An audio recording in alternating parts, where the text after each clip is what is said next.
In Bible numerics, the number 6 relates to mankind. For man was created on the sixth day in Genesis 1, verse 31.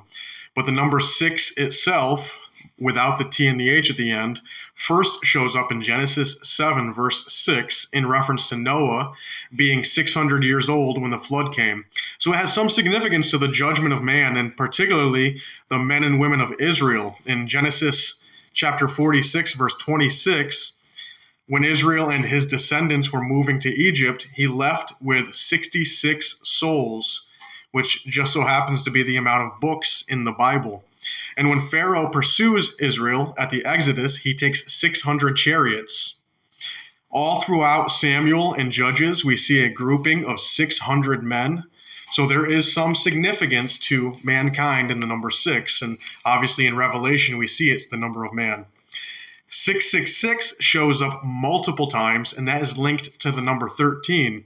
So we see that this judgment being related to a satanic rebellion. So that number 6 has some kind of relation to rebellion of mankind, some kind of relation to sin and the downfall of not just Satan, but human beings. And we see that in Revelation 13, verse 18. And by the way, 18 is 6 plus 6 plus 6. And that is the verse where it shows the mark of the beast being the number 666. Then we see in Ezra 2, verse 13, and 2 Chronicles 9, verse 13, which is the same man in 1 Kings 10, verse 14.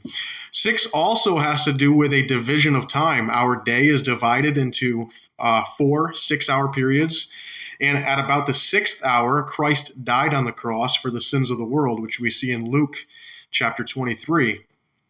And lastly, there are only about 6,000 years of human existence so far.